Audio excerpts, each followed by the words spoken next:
the train to London or back home to Hull. And Mr. Speaker, the insights from this frank and honest recollections of history from the Blair and Brown years will stay with me for a very long time. May you rest in peace. Yes. Sir David Davies. Thank you, Mr. Speaker. When I first arrived in the House, it was common amongst the Conservative Party, the Thatcherite Conservative Party, I say to my pallid friend, to view John Prescott as public enemy number one. And it was an act he loved playing into, in public at least. But that being said, he was, certainly to me, when he's outside the studio and outside the chamber, friendly, helpful, indeed almost the best possible constituency neighbour you could want. But he was also quintessentially a working class hero, something I suspect the current Deputy Prime Minister adopts as well. And of course he was a brilliant and good constituency ally and a forceful defender of the interests of the people of Hull, with the emphasis on force. However, he was also a necessary champion of the new Labour Party. The Prime Minister referred to the fact that, implicitly, that he delivered one man, one vote. And I think we should remember that that was an act of huge courage for him to take on his own union allies, I think at about 1 hour's notice, and persuade them to support the new neophyte Tony Blair. And frankly, despite the snobbery of the London establishment about his education and so on, it was a very, very unwise person who underestimated the intellect of John Prescott. He was a formidable innovator, you know, on looking at the Environment Secretary, on environment, on Europe, on devolution, on a whole range of things. He was a brilliant innovator. He was what we had all hoped to be, not a creature of history, but a changer of history. And for that, we should always admire him. And as well, to put to one side all of those grand things, he also was greatly, greatly loved by his family. And on that basis, I offer my condolences to Pauline and the rest of the family. Yeah. Andy Magdal. Mr. Speaker, I'd just like to add my own few words to the tributes made, and especially welcome the comments of my honourable friend, the member for Kingston upon Hull. They were so clearly warm and personal.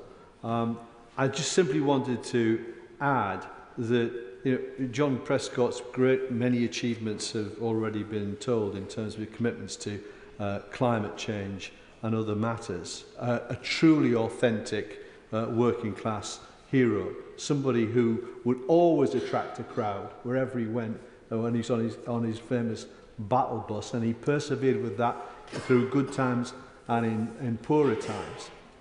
But I think what sometimes may be missed is his commitment to devolution and the great efforts he made, certainly in the northeast of England, committing to the campaign for a North-Eastern Assembly. We were not successful on that occasion. The referendum was not won, but ultimately John's legacy prevails by the institutions, the devolved authorities that we've seen ever since. And on a personal note, Mr. Speaker, I just also want to put on the record my thanks to him for his personal support to me.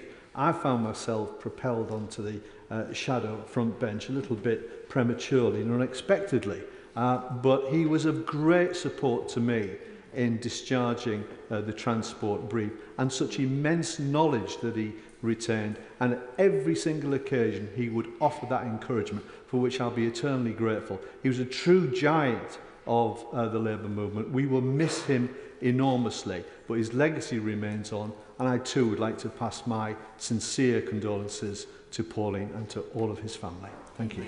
Pete Wishart.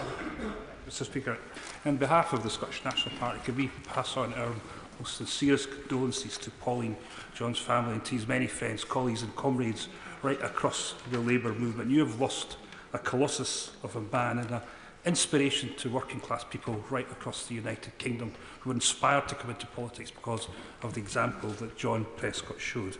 I remember coming down here as a new MP in 2001, Mr Speaker, and you would observe the Labour front bench titans, all of them, all known to the UK public, but predominant amongst all of them was John Prescott, and it was John Prescott the public wanted to hear from. When he appeared on the TV screens, that was when the public paid attention and listened to what he had to say. And there was this curious affection and resonance that he had with the British public that means something that if we could bottle it, I'm sure we'd all take a little bit of that and a sup of that today. And I'll never forget as a candidate in 2001, and who could? I think we all knew where we were in 2001 as a candidate when that famous incident came in that the member for Newport East has referenced. I was with a bunch of sixth formers at Brecon High School at Hustings, and I remember one of the senior people saying to me, if it's like that every day in your political life, I want a bit of that. So there's inspiration for you, Mr Speaker. He was a huge music fan too, and I remember he was a great supporter of our music act in MP4. We could never quite master the jazz that he seemed to favour, though maybe as tribute to him we'll maybe get round to doing one of these numbers, but it was something that he completely loved. And everybody's talked about his commitment to climate change, but it was also his commitment to devolution. A few colleagues have mentioned that.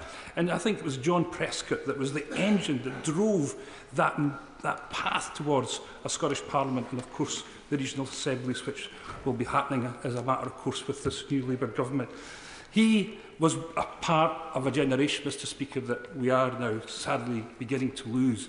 But he will stand out as one of the true great parliamentarians in this House of the past few decades, and we will all miss him dearly. John Pearce. Thank you, Mr Speaker. It's so wonderful to hear all of the various tributes to John, and I just wanted to share my own memories of him. As some people have already mentioned, when it comes to campaigning, his big thing was his battle bus. And who wouldn't love touring the country, eating sweets with Martin Angus? And I'm sure the Right Honourable Member for Ashton-under-Lyne will attest to that. I have my own memory of John's battle bus, which is after the 2005 election. He got a small group of us together and we toured London as commuters were on their way to work at 7:30, 8 o'clock in the morning, with John on the tannoy, thanking them all individually for voting Labour and for another 5 years of a Labour government, watching people literally stop in the street, confused by why a bus was talking to them, only to discover that it was actually the Deputy Prime Minister that was talking to them, was incredible. He then took us all to his flat, where, having had no sleep at all, he made us bacon sandwiches and tea. This was John at his best, generous, indomitable, and completely unpredictable. His incredible achievements and those of that Labour government will stand the test of time. He was the cement that kept that broad church of those new Labour governments together. And we will always remember him for that. And I just want to say, last year my father died of Alzheimer's. And it's very difficult in those early days to actually remember the man who was before that cruel disease took them away. I really do hope that Pauline and his family are listening to the wonderful tributes that are being paid here in this House and around the country, and so that they can remember the extraordinary man and the extraordinary life that John was and lived. Thank you, Mr. Speaker. Sir Bernard. Mr. Speaker, further to the point of order, I first collided, if that's the right word, with John Prescott when I was Shadow Secretary of State for Transport, as he ploughed on with his integrated transport plan, which was one of the centrepieces of the first Blair administration. I found that some of my colleagues very easily tried to treat John Prescott as a bit of a joke. That was a mistake. Yes, we teased him about his 2 Jags, and he rather loved that. But he was utterly sincere in what he did, and passionate and pretty brutal with his opposition opponents when he felt he was on top. We clashed again over the proposals for regional assemblies, and great campaigner that he was, he lost the North East referendum, and I don't think he ever really forgave me for that. But when required, he could be a great statesman. He was right to insist on a public inquiry into the Marchioness disaster, which the previous government had refused to hold. And he was right immediately to announce an inquiry into the Paddington rail disaster as soon as it had happened. And I recall getting the most surprising telephone call, one of the most surprising telephone calls of my political life. Having told the conference, the Conservative conference, he was right to call that public inquiry and we should wait for its outcome, I got a call from him to thank me for that bit of bipartisanship, which even he was capable of when the cameras weren't looking.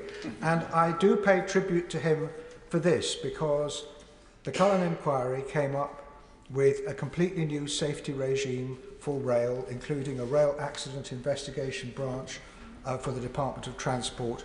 We've never had a public inquiry into a rail accident ever since, because of the safety regime that he implemented following the inquiry. And every survivor of the Paddington rail crash and subsequent rail crashes is grateful to him for what he did for passenger safety on our railways, and we should remember him, if for nothing else, for that. And I send my best wishes to his family and to all his friends and colleagues on the other side of the House at this sad time. Yeah. Julie Mims. Thank you, Mr. Speaker. I have two particular memories of Lord Prescott that I would like to share. The first is from my time working for the disability charity Scope. We had decided as a campaigns team to use the 1997 general election to highlight the many obstacles that disabled people face when exercising their democratic right to vote. I and my campaign colleagues devised the Polls Apart campaign, which included a special campaign pack for candidates. Now, bearing in mind this is in the halcyon days before email, a campaign pack was something of a rarity. And so we printed, stapled and posted out hundreds of packs to candidates the length and breadth of the UK, including one to the Labour candidate for Kingston upon Hull. Off it went, second class, and to our amazement, a week or so later, a reply came back, saying not only did Mr Prescott support the campaign, but that he had written to all of Labour's candidates in his capacity as the General Election Coordinator, instructing them to take the campaign actions our pack suggested. And then more than that, when Labour was elected a few weeks later, he brought forward an amended Representation of the People's Act to make it easier for disabled people to exercise their right to vote. I had met John Prescott a few years earlier when I worked for the then Member of Parliament for Streatham, the Right Honourable Keith Hill. Both John and Keith were members of the RMT parliamentary group, a group that was as broad and diverse as its talent was deep. I asked Keith ahead of my remarks today if he had any particular memories of John that I might share with the House, and he told me of one from his time as Minister in the Office for the Deputy Prime Minister. John and Keith were due to make a presentation on Labour's housing growth areas to the Prime Minister, Tony Blair, in the Cabinet Room one morning at 9 a.m.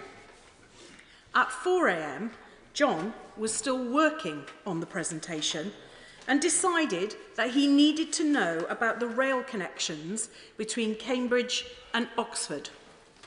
So he phoned Network Rail. Members can doubtless imagine the startled reaction of the poor Network Rail official who answered that call at 4 o'clock in the morning from someone claiming to be the Deputy Prime Minister and who had a very specific question about east-west rail links.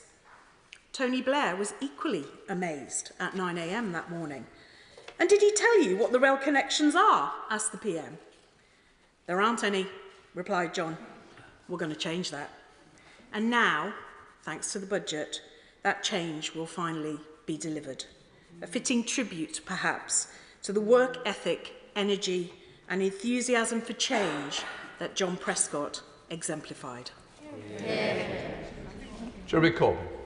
Mr. Speaker, and my condolences to Pauline and all of John's family. at what must be a truly devastating time for them. David sent me a message just after John had died, and David used to work in my office, and he was very close to his father, who saw him as his hero and his friend, and I think we send our condolences to all of them. I obviously knew John in the House for many years, and when he was first elected, along with Dennis Skinner, they shared a flat in Clapham. I don't know what went on in that flat in Clapham, but they were, whilst they were good friends, they were also very different characters. And I later learnt that after the last vote ever took place in the House, Dennis and John would both leave to go back to the flat, but never travel together, because Dennis always made sure he got there first, so he could get hold of the one television in the flat and turn on and watch the darts or the snooker, or whatever else. John would turn up and want to watch Newsnight. Dennis refused to change the channel. Said, no way, you watch the darts with me.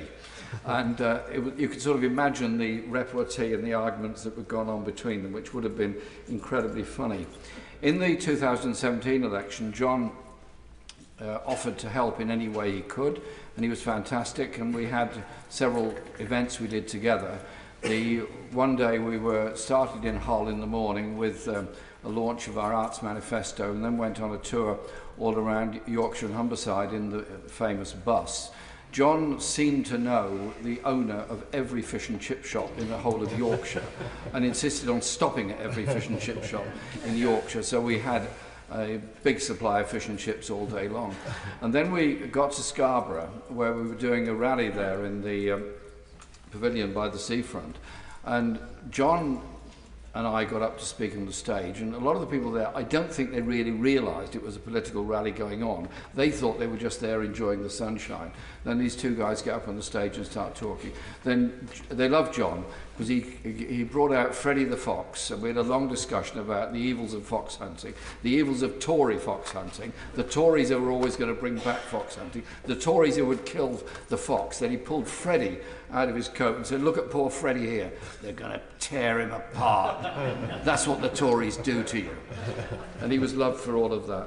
I want to say thank you to John for what he did, but also just remember one of the crucial points in his political career was the issues of climate change and Kyoto. It wasn't easy, it wasn't popular, it wasn't normal. A lot of people refused to even consider the issues of what we are doing to the natural world and the environment, and how there are limits to what you can do, and hence the protocol that he negotiated and signed up. And I think he was one of the very important people to start to change the global debate about climate change and respect for the natural world and the environment. And I think we should all say thank you to John Prescott for that. Yeah. Thank you, Mr. Speaker. The first time I met John Prescott in his role as Deputy Prime Minister was in 1997, when he opened up Admiralty Arch to 60 young homeless people for part of the winter shelter programme at the time, and it was a bitterly cold winter. And at the time, a Conservative backbencher, Crispin Blunt, said that this project would be treating an historic building as if it were a flagship for undesirables. Well, given that John was frequently described as undesirable by many of his opponents in his life, he took that as a badge of honour. And he was really, really proud of that homelessness project. I'll never forget the way he shared breakfast with those rough sleepers and took a real interest in every one of their lives. It was a testimony to his compassion, his practical politics, and also to his unwavering commitment to housing policy.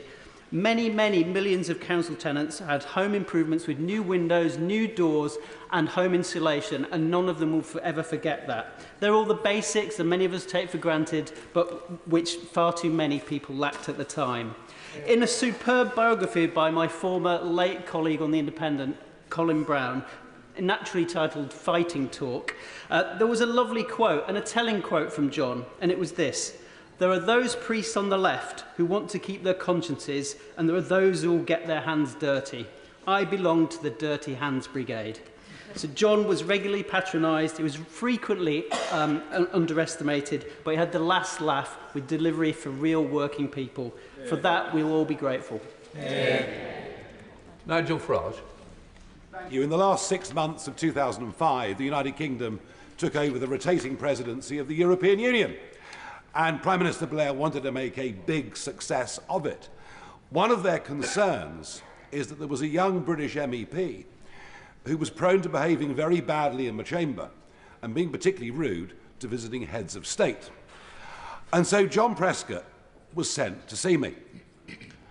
He himself, of course, had served as an MEP and was a big project supporter, loved everything about the European Union. So he came to explain to me that it would be very bad for Britain if I was to stand up and cause a scene when Prime Minister Blair was speaking. I won't say that he threatened me, but I certainly felt deeply intimidated and behaved myself impeccably over the course of the next 6 months.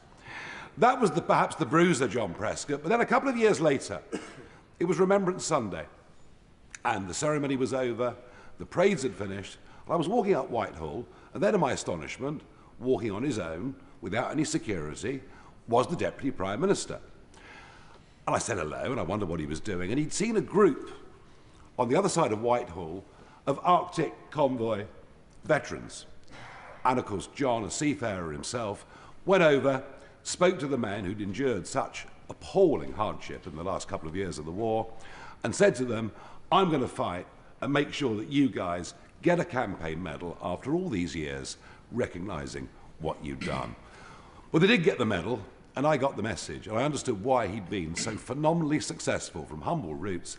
He just connected, he got on with people, he was very, very human.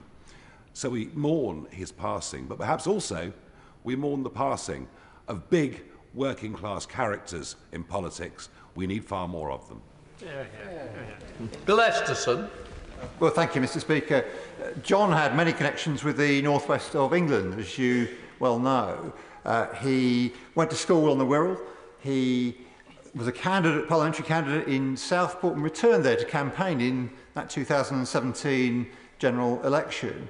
And of course, he was a seafarer out of Liverpool, and he was presented with a trophy by Anthony Eden, who the Prime Minister mentioned earlier. The trophy was for winning a boxing bout on board the ship, and it was there that he honed his craft that maybe led to what we know him for so famously later on. And when I came in here in 2010, I bumped into him in the committee corridor. He was sitting at a desk working, and he said he was there because despite being the former Deputy Prime Minister, he was having to share an office with 4 other members of the House of Lords that he'd recently been ennobled, and moaned about the fact there was no preferential treatment for him. But in spite of the moan, he was getting on with the job as John always did. But my favourite story of him is in that 2010 election campaign. The battle bus turned up on Grand National Day outside Aintree Racecourse, and he had a campaign to keep the Grand National free to air on terrestrial TV.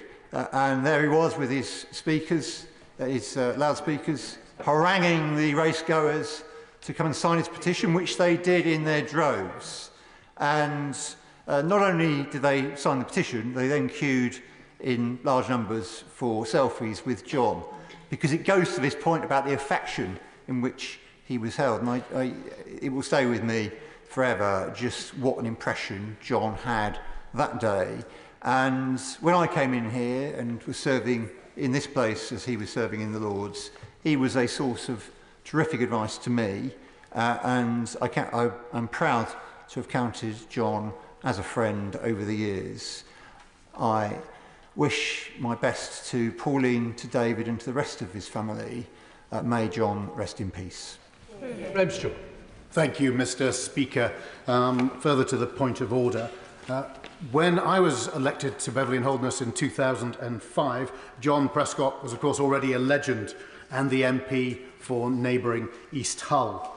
And he was, of course, the word-mangling, fast-fisted former bar steward who had, for the last 8 years, been Deputy Prime Minister of this United Kingdom. And hearing the tributes from across the House today, hearing all the ways that that one man was able to influence history and make a difference is an inspiration, I think, hopefully to working-class aspirant politicians all over the country, but also to people in this House as well.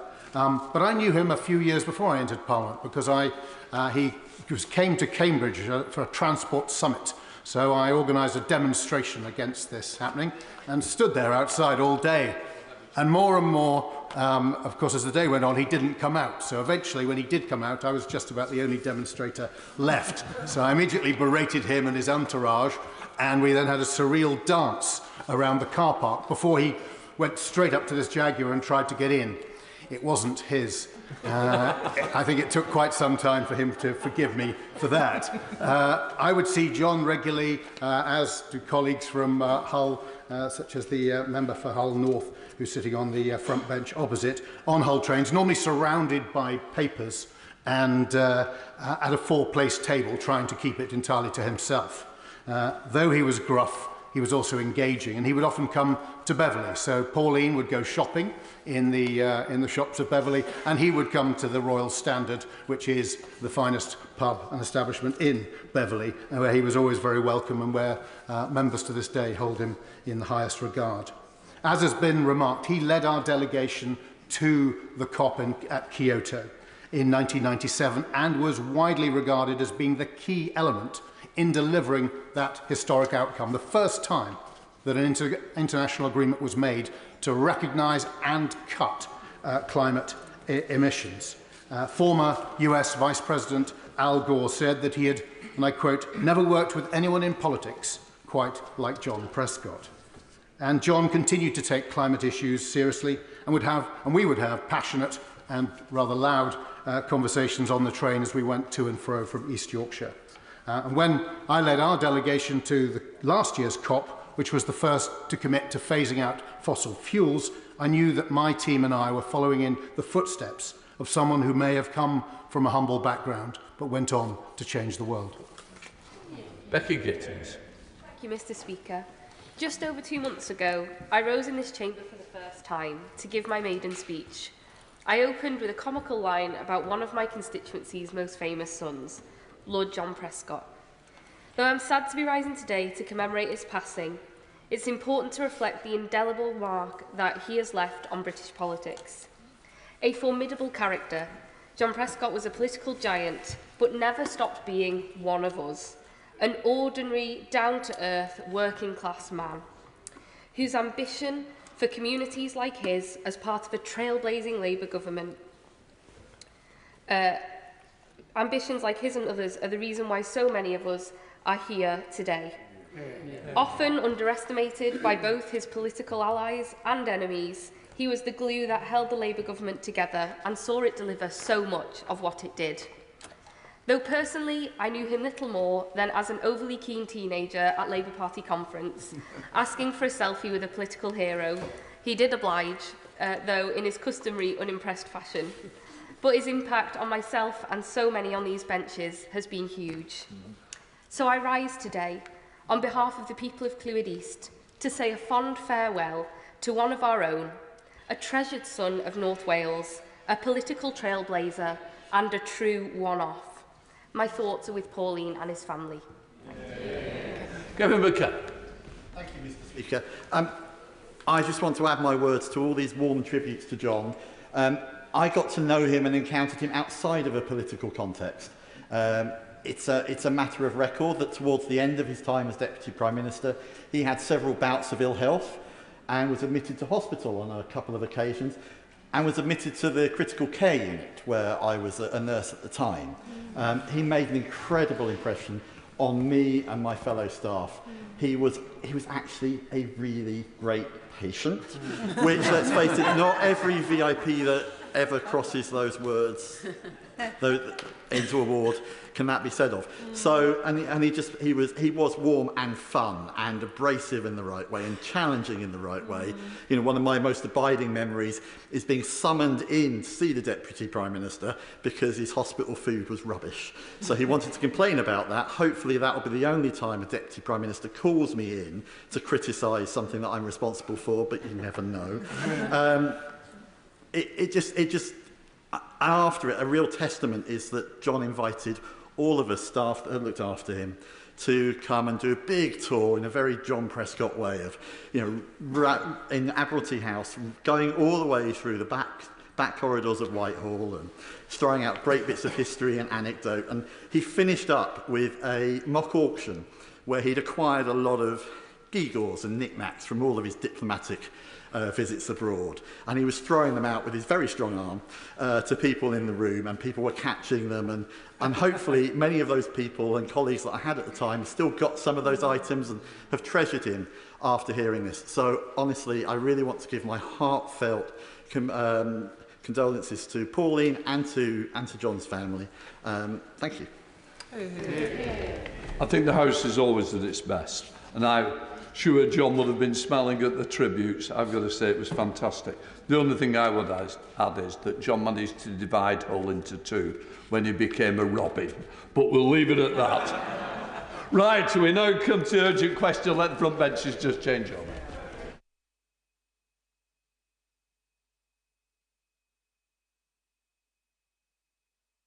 Urgent question. Dame Priti Patel, Shadow Foreign Secretary. Thank you, Mr. Speaker. To ask the Secretary of State for Foreign, Commonwealth and Development Affairs if he will make a statement on the government's response to the decision taken by the ICC to issue arrest warrants in respect of the Israel-Gaza conflict. Minister. Mr. Speaker, last Thursday, judges of the International Criminal Court issued arrest warrants for Israeli Prime Minister Benjamin Netanyahu, former Defence Minister Yoav Gallant, and for the reportedly deceased Mohammed D. Ibrahim al-Masri, commonly known as Daif, Commander-in-Chief of the military wing of Hamas. The ICC is the primary international institution for investigating and prosecuting the most serious crimes of international concern. It is actively investigating allegations of the gravest crimes in countries around the world, including Ukraine, Sudan, and Libya. In line with this government's stated commitment to the rule of law, we respect the independence of the ICC. We will comply with our international obligations.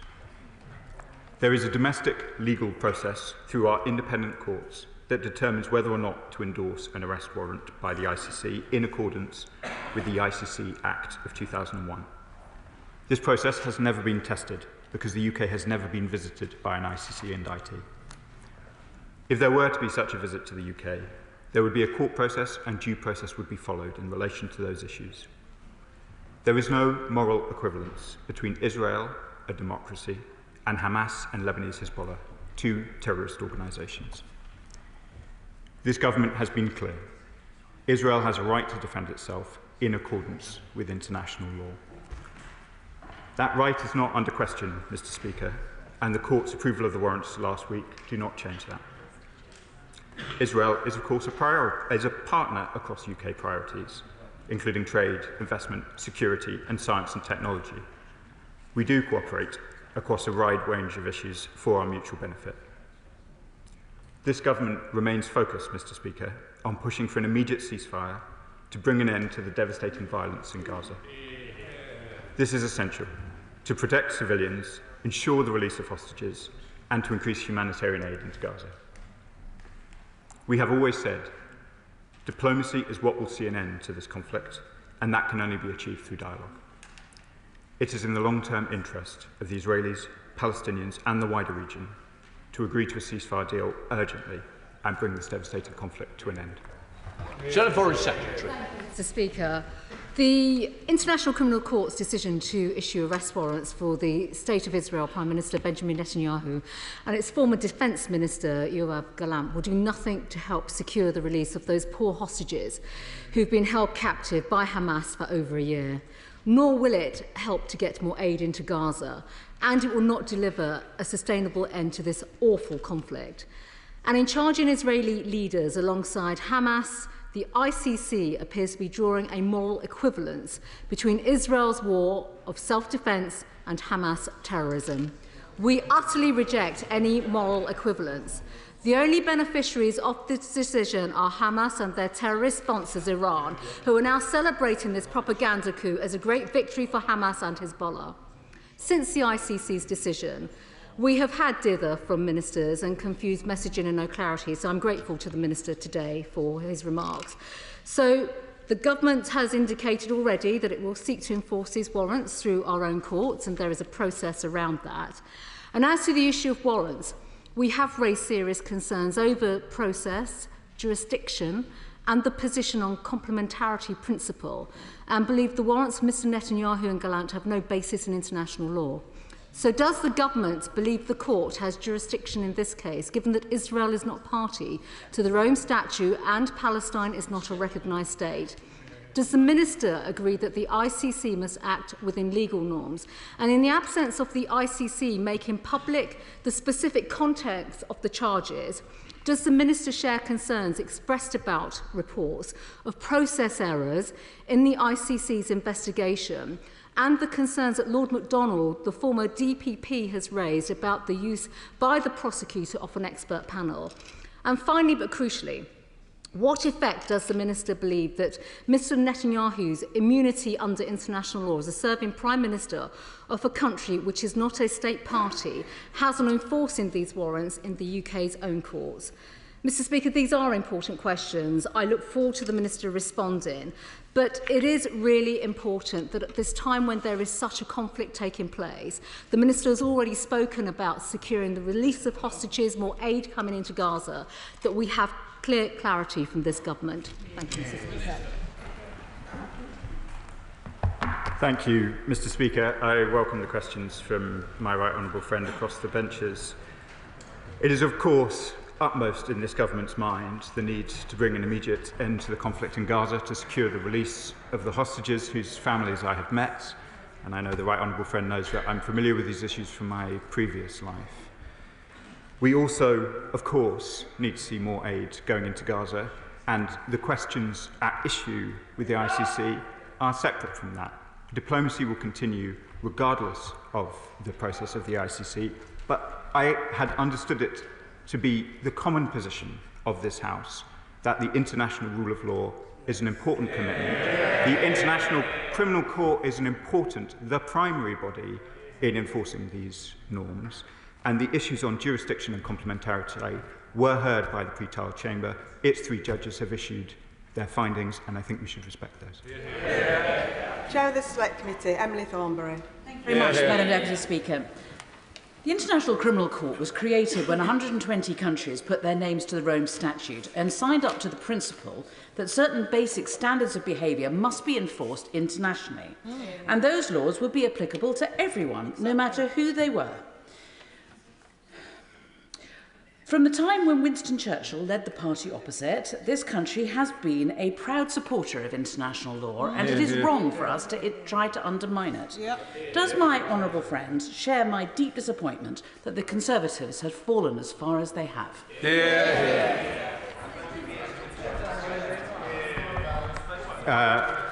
Thank you, Madam Deputy Speaker. As I think has been clear from the actions of this government from July when we became the government, the international rule of law is incredibly important to this government, and all of our actions will be guided by it. Liberal Democrat spokesperson Callum Miller. Thank you, Madam Deputy Speaker. The conflict between Israel and Hamas has had a devastating impact on Palestinian and Israeli civilians, with women and children paying a particularly terrible price. Now that the International Criminal Court has issued arrest warrants for those it believes are culpable, the UK indeed has obligations under international law that we must uphold. The previous Conservative government chose to be selective with those obligations when it came to the ICC's jurisdiction in the occupied Palestinian territories. That was deeply regrettable and damaging for our country, and I greatly regret that the Conservative front bench are pursuing the same line today. It is right that the government has committed to uphold this ruling, and I welcome the Minister's statement that it will support the process to enforce these arrest warrants. But does the Minister share my concern about the words of Republican Senator Lindsey Graham, who has proposed sanctioning nations, including the UK, who uphold this ruling? And can the Minister outline the specific new steps the government is taking to secure an immediate bilateral ceasefire with all parties, so we can put a stop to the humanitarian disaster in Gaza, get the hostages home, and open the door to a two-state solution? Thank you, Madam Deputy Speaker. Every member of this government, most particularly the Foreign Secretary and the rest of the Foreign Office ministerial team, are engaged every day, including this morning, in pressing all parties for an immediate ceasefire in Gaza, for an immediate ceasefire in Lebanon, and for a de-escalation of violence, of course, in Gaza and the occupied Palestinian territories, but also more broadly in the Middle East, where violence remains far too high. Andy Slaughter. Madam Deputy Speaker. The ICC has issued an arrest warrant for the Prime Minister of a democratic state, which is a UK ally, finding there are reasonable grounds that he is responsible for war crimes and crimes against humanity. Doesn't that call for action as well as words from the UK government, which might include ending trade with illegal settlements, the sanctioning of members of the government and settlers, and indeed the recognition of the state of Palestine, if we are to show not only our disapproval, but how we want to move forward? Thank you, Madam Deputy Speaker. I recognise the long commitment to these issues from my honourable friends. I will not comment further, as you'd expect, Madam Deputy Speaker, on the ICC process, which needs to now carry through in accordance with due process and in the way that you would expect. And on the issues of sanctions, which have been discussed in this chamber before, I'm not at liberty to provide any further commentary on who we might consider for sanctions in the usual way. Oliver Dowden. Whatever reservations one may have about the conduct of the conflict in Gaza, there are two fundamental principles. One, Netanyahu is a democratically elected leader of a sovereign state, and two, that state is conducting a legitimate war of self-defence. Now, the Minister acknowledges those facts, but does he not appreciate how this ruling is seen as an affront to those principles by many of my constituents? Madam Deputy Speaker, I'm slightly stumped by the questions opposite. We're signatories to the ICC Act. I think the whole House agrees with the importance of the rule of law. Representations have been made to the ICC in the pre-trial chamber, and they have found they have come to their decisions. I think we should respect their independence. Tan Singh Desi. Thank you very much, Madam Deputy Speaker. I find it shocking, but not surprising, that the Conservative Party has chosen to downgrade and disparage the highly respected International Criminal Court. We're a nation that upholds the rule of law, so I am very proud that the new Labour government has chosen to respect the independence of the ICC. With ICC arrest warrants against Benjamin Netanyahu, Yoav Gallant and Mohammed Deif, who, on the basis that there are reasonable grounds that they bear criminal responsibility for potential war crimes, does the Minister agree that it is important that we respect the independence of that ICC judgment and that, if required, we implement the said finding? Madam Deputy Speaker, I'm not really able to go much further than to say that there is a domestic legal process through our independent courts that would determine whether or not to endorse an arrest warrant. We would follow the due process in the way that you would expect, and this is a decision not for government ministers, but for an independent court. David Davies. Thank you, Madam Deputy Speaker. The Minister may be aware I've fought the corner for international courts time and time again in this House, and I view upholding the authority of those courts and the reputation of those courts as very important. The difficulty here is not just that Israel is a democracy, but it has an internal independent judiciary, which puts a limit on what any government can do in Israel, which is why equating or appearing to equate Netanyahu with all the other monsters that the International Criminal Court has quite properly prosecuted risks bringing the court into disrepute. Where's the limit? Thank you, Madam Deputy Speaker. I know that the Right Honourable Member has looked at these issues over a long period of time. Questions of complementarity are, of course, important, and I understand they were considered by the pre-trial chamber. Florence Eshamole. Thank you, Madam Deputy Speaker.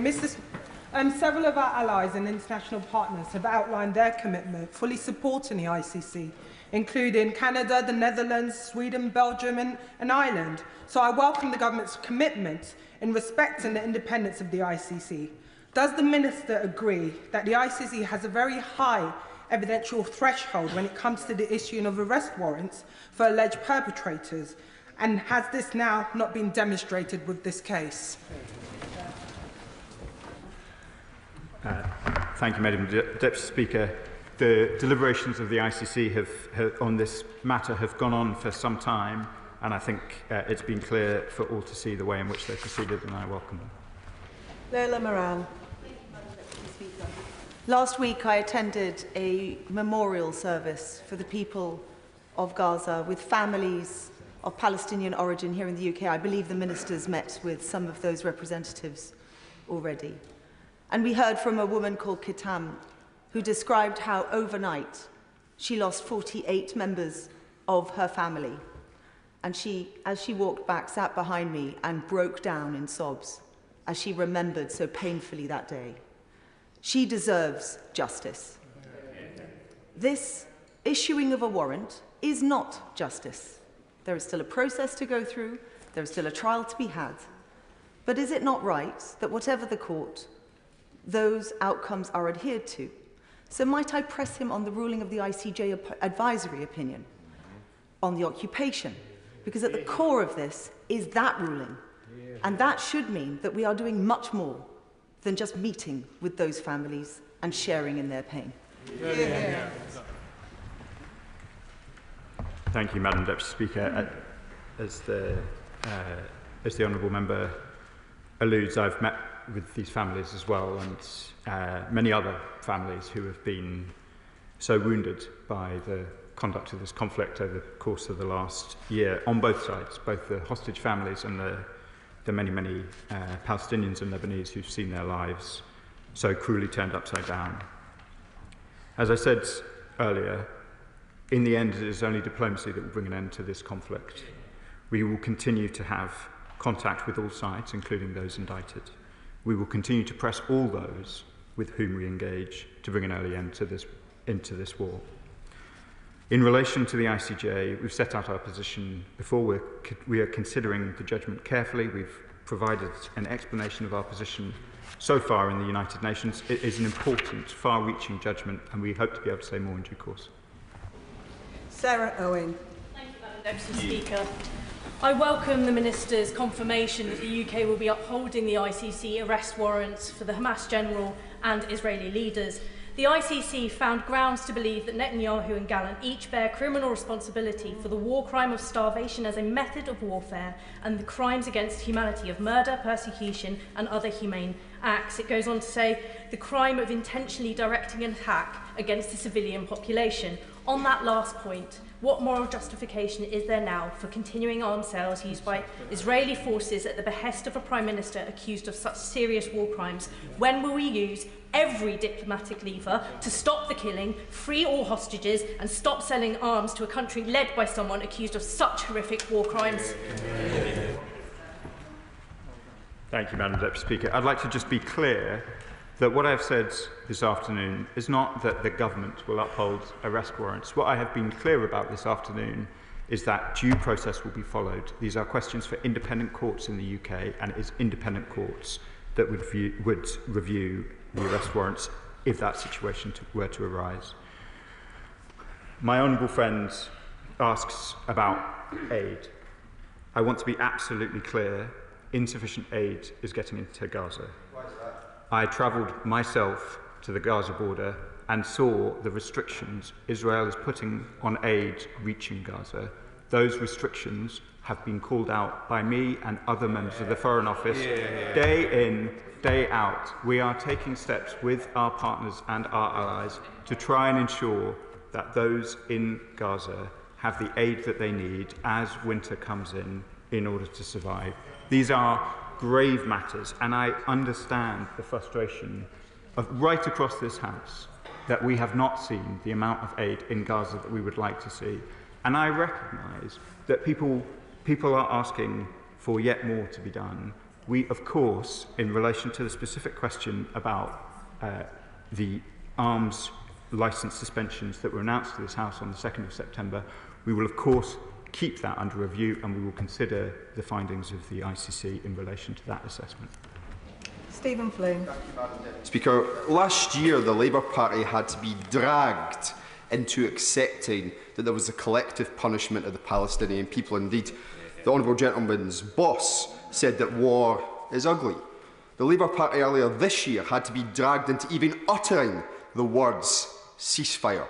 So can I ask him, will he show the leadership that his bosses failed to do, and say that if Benjamin Netanyahu's feet touch the ground in the UK, you will comply with the arrest warrant.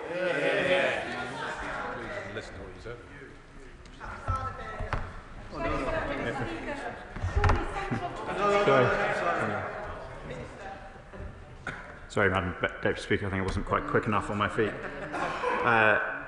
The honourable member says with dismay, war is ugly. War is ugly.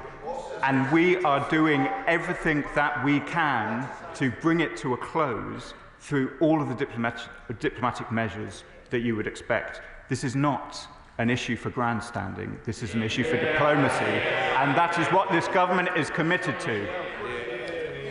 Apsana Begum. Surely central to the debate today must be the UK's ongoing political role as Israel's close ally and the fact that UK-made weapons, including components, are still being used by Israel.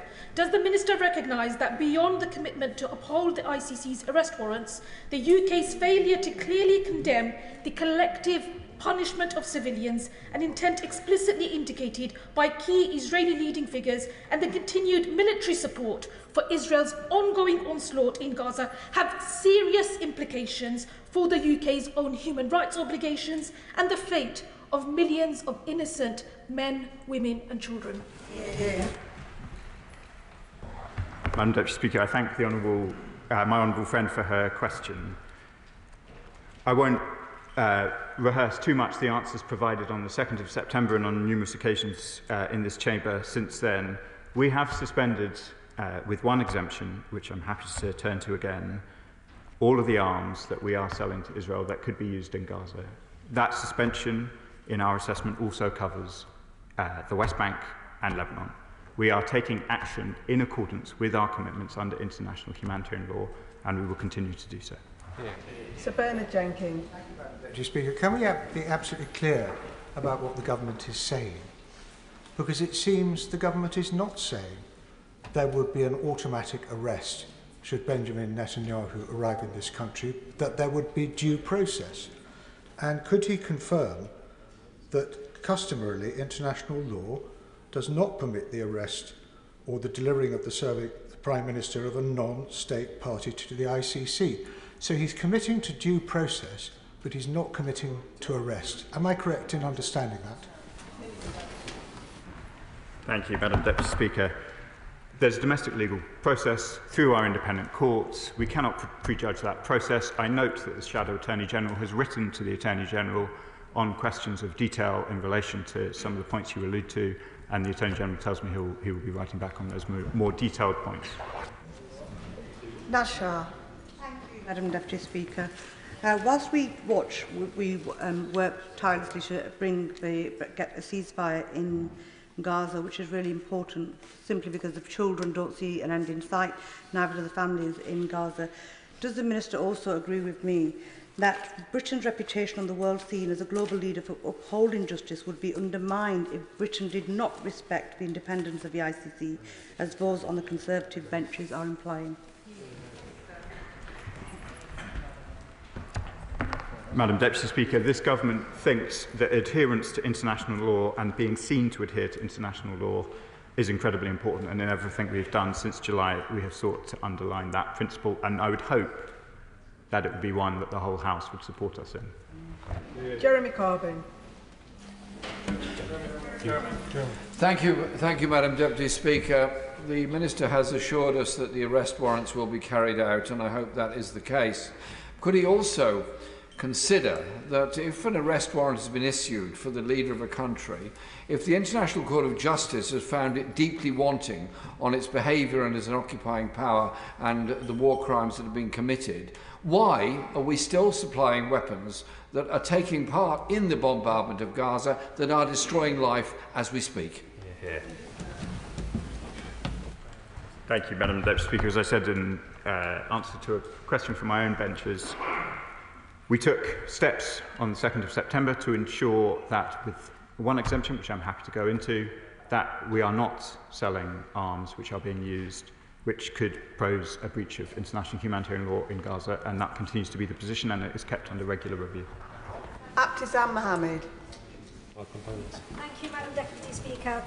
The ICC's decision is a crucial step to ensuring justice and accountability for the crimes against humanity committed in Gaza and Israel. It is vital that the government acts without fear or favour in order to uphold the international rules-based system. War crimes are wrong, whoever commits them and wherever they happen, whether by Russian forces in unlawfully occupied Ukraine or by Israeli forces in an unlawfully occupied Palestinian territory. Will the Minister now review all diplomatic, economic and political relations with Israel to ensure our country is not complicit with the atrocities taking place in Gaza, the West Bank and in Lebanon? Thank you, Madam Deputy Speaker. I can confirm that the Department keeps its and the Government as a whole keeps its international obligations under close review, including in relation to the theatres described. Monica Harding. Madam Deputy Speaker, last week I was in the West Bank and saw for myself the incursions by settlers into the occupied Palestinian territories, following recent comments from Israel's far-right finance minister, Bezalel Smotrich, describing in explicit terms the active effort to annex the West Bank to Israel. Does the minister agree that now is the time to sanction Smotrich? Madam Deputy Speaker, the comments of Finance Minister Smotrich have been condemned in this chamber before, and we can reiterate those condemnations. But as my friend would expect, we cannot put comment on sanctions which may or may not be under consideration in the usual way. Matt Weston. Thank you, Madam Deputy Speaker. I'm no friend of Hamas, but we must remember that Prime Minister Netanyahu promised us intelligence-led precision attacks in Gaza. What we've seen is daily violation of international law, 43,000 people killed, restrictions on food aid, 136 journalists killed. So I welcome the government and its announcement to respect the ICC's decision, but can I urge us also to consider all levers, including sanctions against 2 of the Israeli government ministers, and also sanctions against the settlers in the West Bank and other organisations operating therein. Thank you, Madam Deputy Speaker. I will not comment on what sanctions may be under review for reasons which are well established, but I would draw my honourable friend's attention to the sanctions that we have already taken in October against Israeli settlers and organisations involved in both breaches of international law and violence in the West Bank. Bob Blackman. Thank you, Madam Deputy Speaker. Our closest ally is the United States of America, and there has been widespread condemnation of these arrest warrants being issued by across both the House of Representatives and Congress. What effect does the Minister think this decision will have on our relationship with the United States of America, particularly with the new incoming administration, which has very different views? Madam Deputy Speaker, the UK is a state party to the Rome Statute, and this brings with it obligations that put us in a different position from the US. We will, of course, continue to engage both with the current and the incoming US administration in the shared interests of our 2 countries across the full range of our priorities. Rachel Maskell. Thank you, Madam Deputy Speaker. The atrocities that led to the issuing of the arrest warrants continue to this day, not least in healthcare facilities where we see the devastating stories coming out of Gaza. However, my honourable friend has set out his frustration at aid not reaching those very facilities, and yet there is more sanction that could be applied by this government. So why will he not escalate now the UK's response to the Israeli government by placing those sanctions so they really feel the real pain of our country, but also understand that we want to ensure that justice is served by the ICC? Thank you, Madam Deputy Speaker. I want to reassure the House how focused the government is on the question of aid access into Gaza. As I say, I've travelled to the region and I've raised these issues repeatedly with all parties, including the Israeli government.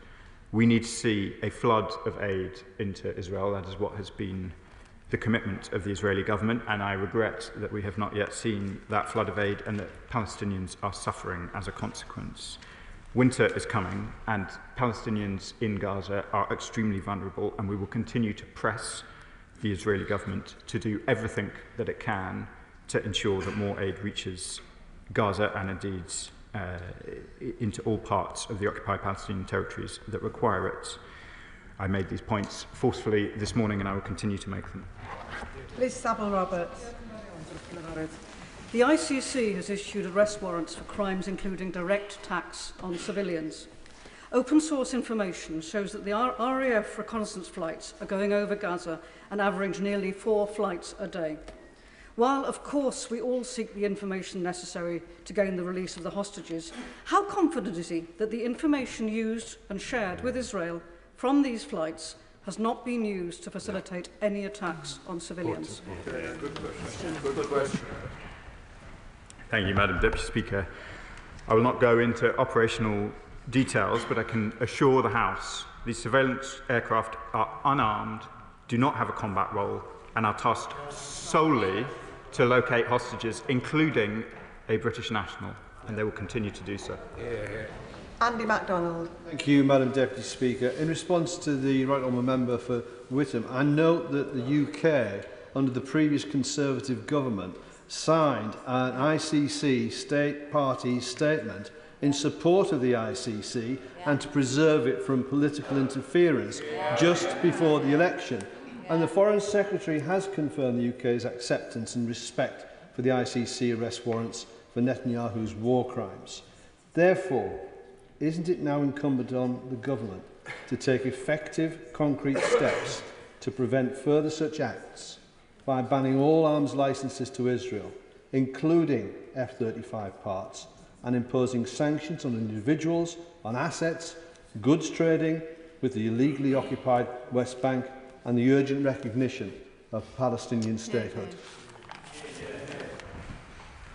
Thank you, Madam Deputy Speaker. I won't rehearse the points that we've already discussed on sanctions. The Foreign Secretary set out our position both in relation to the suspension of arms licences and the F-35 exemptions, and that remains the position. We will keep our assessments under regular review, including the findings of the ICC. Adnan Hussain. Thank you, Deputy Madam Speaker. Frankly, I'm disappointed. The government isn't giving any clear responses. I therefore ask you, in October 2023, over 800 experts in international law and conflicts and genocide studies, they gave a warning of clear prospects of genocide. In November 2023, over 40 United Nations experts called it a genocide in the making. Then we get the ICJ judgment that called it a plausible genocide. And then we had a judge from the ICJ saying the alarm has now been sounded by the court. All the indicators of genocidal activities are flashing red in Gaza. And now we have an arrest warrant. Does this government stand by its conviction that genocide is not being committed in Gaza? Yes or no?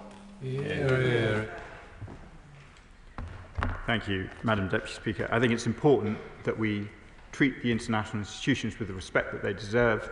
This is an indictment from the ICC, and we respect it. The ICJ, the process that you refer to, has not found. It is in an advisory opinion stage, and we need to treat international law with the respect that it deserves. Imran Hussain. Madam Deputy Speaker, and the Minister will be aware that, as well as the ICC's recent decision to issue arrest warrants, there is now an entire body of international law, including the ICJ advisory opinion adopted by the UN General Assembly ruling Israel's occupation of the Palestinian territories illegal, and South Africa's case at the ICJ on genocide, that points towards a very clear position in international law. Does the Minister therefore agree that if we are to preserve the integrity of the international rules-based order, then we must start by ending the international hypocrisy and double standards and reaffirm that all states, including the UK, have an absolute obligation under international law to act now to bring all those who commit war crimes to justice. Madam Deputy Speaker, I thank my honourable friend for his question. I want to underline this government's commitments to ending accountability for war crimes, and we stand against international crimes of this nature in all places, everywhere, and our commitment to international law is one of the most powerful levers we have in trying to prevent war crimes. Paul Holmes. Thank you, Madam Deputy Speaker. I asked for the Minister's forgiveness because I didn't hear whether he answered this question to my right honourable friend, the Shadow Foreign Secretary. But is it his understanding that under customary international law, it does not permit the arrest or delivery of a serving Prime Minister of a non-state party to the ICC, and that the UK seeking to arrest the Prime Minister would not only breach our international obligations, but would also be unlawful under the ICC Act 2001? Thank you, Madam Deputy Speaker. For the awareness of the House, the Shadow Attorney General has written about the two different legal interpretations of immunity and sought the Attorney General's view on these matters. I think the Shadow Attorney General is acknowledging that this would be a case that courts would be the competent authority on, but he has undertaken to respond to that letter, and he will do in due course. Toby Perkins. Thank you, Madam Deputy Speaker. The law is the law, and the evidence is the evidence. Whether it's politically convenient, whether it helps us diplomatically or not, the law is the law. The International Criminal Court has been absolutely clear on what they think.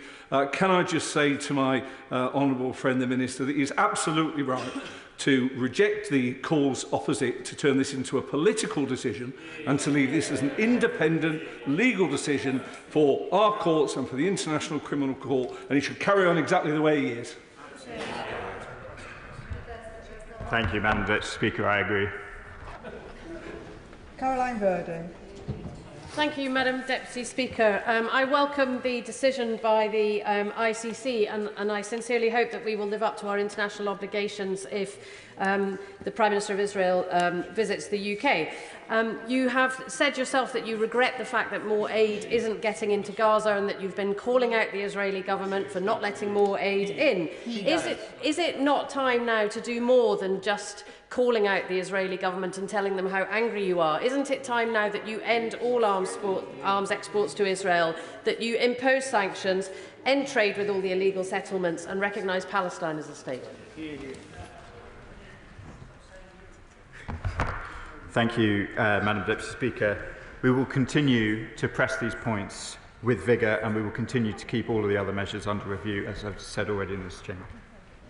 Before I call the next speaker, can I just remind members not to use the word you? I call Melanie Ward. Oh, thank you. Thank you, Madam Deputy Speaker. Madam Deputy Speaker, I thought the Conservative Party styled itself as the party of law and order, but that's increasingly not the case when it comes to international law, it seems. The government is right to uphold the decision of the ICC, and it was right to vote for the UN Security Council motion on a ceasefire last week. The Minister will be aware that there is increasing evidence of forcible displacement of Palestinians from the north of Gaza, including from organisations such as Human Rights Watch. He will be aware that this is a crime against humanity, and that two of the main proponents of this are Israeli Ministers Smotrich and Ben-Gvir. The Prime Minister has confirmed that the government is looking at this, so when will the government move to sanction them as part of a wider package of further action to uphold international law? Thank you, Madam Deputy Speaker. We follow reports from northern Gaza closely and with concern, and have raised many of these issues repeatedly. As I've said already, I won't comment further on sanctions, but that I wish to be clear that forced displacement of Palestinians outside of Gaza is not consistent with Israel's obligations. Stephen Geffings. Thank you, Madam Deputy Speaker. Does the Minister agree with me that one of the greatest tools that we have against tyranny anywhere is that, friend or foe, rich or poor, elected or unelected, the law applies to everybody, and the universality of certain crimes means that they can be prosecuted anywhere? Madam Deputy Speaker. As I hope I've made clear this afternoon, this government is committed to the international rule of law and will continue to be so. Zara Sultana. Thank you, Madam Deputy Speaker. Despite what the Minister has said, last week at the Royal Courts of Justice, the government conceded that UK-made F-35 parts could be used in violations of international law in Gaza and admitted that Israel has shown no commitment to upholding these legal obligations. Despite this, the government has continued to authorise offensive F-35 arms exports, exposing itself to criminal liability. It's disappointing that the Foreign Secretary isn't here today, so will the Minister let our constituents know if the government will end its complicity in genocide, impose sanctions and end all arms sales? And will the Minister confirm that should Netanyahu, who faces an ICC arrest warrant for war crimes and crimes against humanity, enter UK territory, he will be immediately arrested? Yes or no? Thank you, Madam Deputy Speaker. I'll return briefly to the statement made by the Foreign Secretary on the 2nd of September. Suspending all licences for the F-35 programme would undermine the global F-35 supply chain that is vital for the security of the UK, our allies and NATO. He set out on the 2nd of September how the suspension of armed licences would apply to direct sale of F-35 components to Israel, but not to the global supply chain. That continues to be the position. Shirka Adam. Thank you, Madam Deputy Speaker. 43,000 dead, possibly 100,000 under the rubble. Schools, hospitals destroyed, and 16,000 children killed, including by drones and shot in the head. Many of my members and honourable friends have mentioned that this was a genocide mentioned many months ago. Now that the ICC prosecutor has called Benjamin Netanyahu a serious war criminal, a potential serious war criminal and committing crimes against humanity, does the Minister agree with me that it is now the time to recognise the State of Palestine and all military and financial cooperation with the Israeli government, while its leaders are essentially international fugitives? Thank you, Madam Deputy Speaker. I won't rehearse our position on the recognition of State of Palestine other than to say we believe that the Palestinians have an inalienable right to a state alongside a safe and secure Israel, and as this government hopes to take steps to advance that as part of a contribution to a two-state solution. The honourable member suggests no contact at all with the Israeli government, I think, as a consequence of the ICC ruling. It is only diplomacy that will bring an end to this conflict. We will continue to have direct contacts, and in those direct contacts, Madam Deputy Speaker, we will continue to do all that we can to secure an immediate ceasefire, the release of all hostages, aid into Gaza, and a more safe and secure, stable Middle East. John MacDonald. Can I just say to my honourable friend, and I say this as constructively as I possibly can, but a number of us have sat here for a number of months and questions have been asked about sanctions, and the response from ministers is that we cannot comment on sanctions in the House. Can I say that renders sanctions ineffective? But in addition to that, it breaks down the accountability of ministers to this House as well, and we deserve a better statement than that. Can I also ask him on the legal process itself? He's quite right when he said we will respect international law, we will comply with the International Criminal Court's jurisdiction and decisions. And he said it will be for the, if I get the wording right, it will be for the domestic legal processes involved. Where does physical arrest come within that domestic legal process? Thank you, Madam Deputy Speaker. Let me deal with the question of why we don't provide advance comment on sanctions, and then I'll turn, if I may, to the question about the domestic legal process. So, I hear my right honourable friend.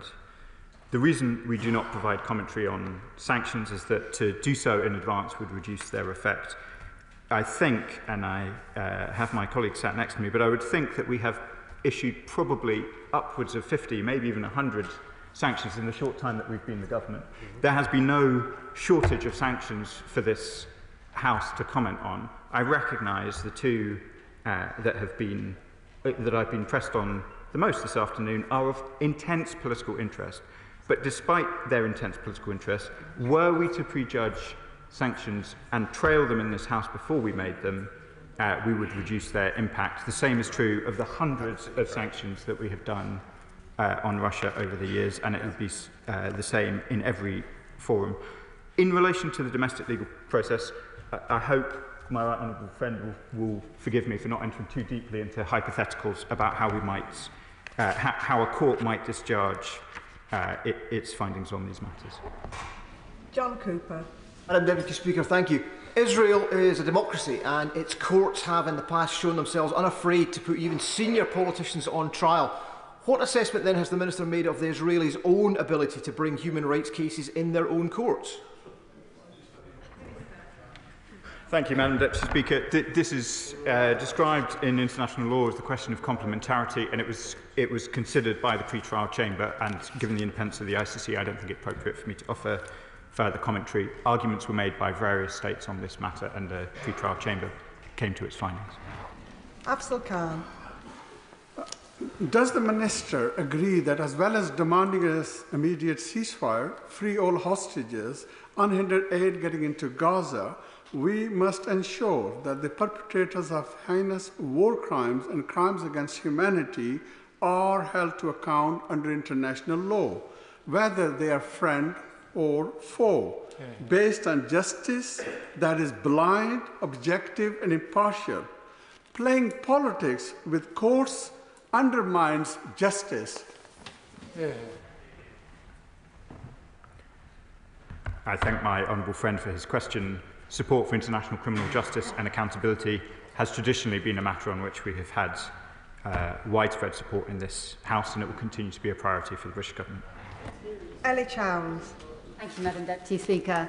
The ICC, the world's highest criminal court, has reasonable grounds to allege that the Israeli leaders are guilty of war crimes and crimes against humanity. And the other world court, the International Court of Justice, has found there is plausible risk Israel is committing genocide against Palestinians and that Israel's occupation and annexation is unlawful. So may I ask the Minister two questions? First of all, does he agree that the UK has itself obligations under international law to prevent genocide, to bring Israel's unlawful occupation to an end, and to bring suspected perpetrators of grave breaches of international law to justice? And second, quite simply, what will the UK do differently as a result of the decisions of the ICC and the ICJ? He says he'll pull out all of the stops. We've had many suggestions here today, including stopping of the export of F-35s. What will the government do differently? Thank you, Madam Deputy Speaker. So, does the government accept that we have international obligations? Indeed, we do. I've set out how we would discharge them in relation to the ICC this afternoon. I've set out also the view that we take on the ICJ process. We will continue to do everything that we can to ensure that there is proper international justice which is abided by all. We are one of the ICC's major funders. We commit 13.2 million a year to ensure that the ICC can function properly.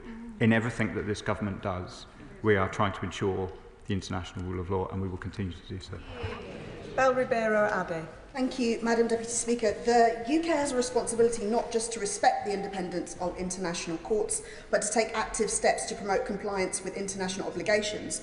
Where nations or leaders have been accused of committing war crimes, the UK has held itself as a global leader in placing sanctions. It is unconscionable that in this situation we are yet to stop all sales of arms to Israel. And if Israel is accused of committing war crimes, doesn't the continued sale of any arms to Israel make the UK potentially complicit? Given the gravity of this situation, can the Minister clarify further why he cannot comment on sanctions, or indeed the other steps the government is planning or willing to take to make clear the UK's condemnation of the continued slaughter of civilians in Gaza? Madam Deputy Speaker, let me comment on arms sales as they've been raised again. I won't rehearse the arguments about the F-35 exemption. In relation to the arms that are sold, or the arms that are licensed to be sold to Israel, there is the category that have been suspended, and that is the category that was that posed a risk to be involved in a risk of breaches of international humanitarian law in Gaza. Those weapons, we also believe, would be the weapons at issue in the West Bank and in Lebanon. There's a second category of weapons that are for resale elsewhere, which are not relevant to events in Israel. There is a third category of weapons where they are used either for defensive purposes or in purposes that I think nobody in this House would disagree. Body armour and helmets for aid workers going into Gaza, for example. I would say gently to colleagues right across the House that there is not, in the rest of the arms sales, some solution to the dilemma that faces us. The suspension of arms sales has been done carefully, aimed at the potential breach of international humanitarian law. It has been reached carefully and judiciously, and including in relation to the F-35. That is the position as it remains. Neil Shastri-Hurst. Thank you very much, Madam Deputy Speaker. And I have a certain degree of sympathy with the Minister who has been asked to substitute in lieu of the Foreign Secretary here today. So I'll ask him a question of fact. Does the Minister recognise that pursuant to Section 23, subsection 6 of the International Criminal Court Act 2001, representatives of a non-state party in the Rome Statute will remain immune from prosecution unless that non-state party expressly waives that right to the ICC? Thank you, Madam Deputy Speaker. I don't need sympathy, just careful listening. It's the same question asked by your colleague, and it's the same answer. This has been raised by the Shadow Attorney General to the Attorney General, and you'll get a letter in due course. Richard Bergen. Thank you, Madam Deputy Speaker, and I must press the Minister on this question of F-35 arms sales. The Minister mentions direct and indirect arms sales. The Minister says that the indirect arms sales are either irrelevant or impossible to remedy. As far as I understand it, Madam Deputy Speaker, there is no reason why F-35 parts made in the UK and sold to the United States and then used in Israel cannot be subject to a conditional licence which sees them still sold to the United States on the proviso that they cannot be used in Gaza. So, given this, in what way can it be legally or morally justified to continue allowing UK parts for fighter jets that are being used to kill Palestinian children to be exported, even indirectly, to an Israeli leader facing an arrest warrant for war crimes and crimes against humanity? And we hear about the review, but while the ongoing review has been taking place both under the last government and under this government, thousands and thousands of Palestinian civilians have been killed. Madam Deputy Speaker, just for clarity on the F-35 programme, we have suspended arms licences where parts for the F-35 programme are sold directly to Israel. Where they are sold to the global spares pool, it is not possible to then disentangle from where they go in that pool to their final destination. That is why we have made the exemption. That is why we judge that making that exemption is vital for the security of the UK, for our allies and for NATO. Andrew George. Madam Deputy Speaker, does the Minister agree that the cold-blooded slaughter of tens of thousands of innocent people in Gaza cannot be justified in terms of self-defence? And contrary to the Trumpian line adopted by the Conservative benches, does the Minister also agree that just because a country is a democracy, it doesn't provide it with an immunity blanket from international law? Thank you, Madam Deputy Speaker. The Honourable Member refers to the terrible loss of life in Gaza, which I know is in the minds and the hearts of this whole House. We are a democracy, as much as signatories to petitions may wish it otherwise. We abide by international law, and we expect our allies to do the same, and we make that point with force. Chris Law. Thank you, Madam Deputy Speaker. Let's remind this House why we're here. Benjamin Netanyahu and Yoav Gallant stand accused of very serious crimes. The crime against humanity of murder, the crime against humanity of persecution and starvation is a weapon of war. 70% of those killed in this war are innocent women and children. Nobody in this House in living memory remembers a war where 70% of women and children that are killed are in this war like this. So I would like to ask a very specific question, because you've evaded all of this so far. can you tell us one concrete step, apart from executing the arrest warrants, as the UK is obliged to do as a state party to their own statute, one concrete step that we can all tangibly grasp after these ICC arrest warrants that you're going to do next? We'd like to hear it now, please. Thank you. Madam Deputy Speaker, I've been clear about what it is the government has done and will continue to do, but if the honourable member would like a recap, on the very first morning that I became a minister, we announced the restoration of funding to UNRWA.